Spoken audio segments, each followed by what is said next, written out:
Nasal breathing surgery. Many patients don't realize just how important breathing through the nose is to their general health and quality of life. The nose serves several very important functions that modify and improve the air we breathe before that air enters the lungs. The nose humidifies, warms, and filters the air we breathe in a way that the mouth cannot. When the nose is blocked or obstructed and patients are primarily breathing through their mouths, the ease of breathing and quality of airflow can be significantly diminished.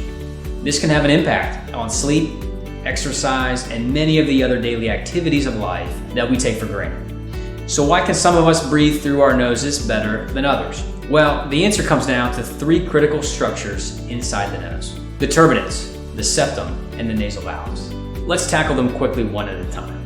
First, the turbinates.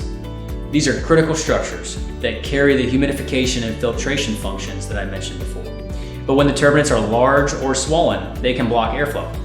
These structures cannot be removed, but the bone inside the turbinates can be carefully reduced to shrink the size of the turbinates and allow more room for airflow. Second, the septum inside the nose can be deviated or fractured, resulting in blockage inside of one nostril or sometimes both. The septum can be straightened with a procedure called septoplasty that can often result in improved and more symmetric airflow through the nostrils.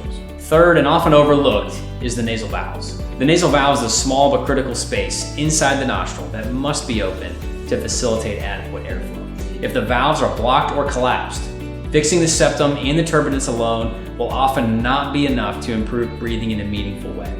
The valves can be opened or repaired using several different techniques that vary in complexity and recovery. The only way to determine if this combination of nasal procedures is right for you is an examination of the nose in the office.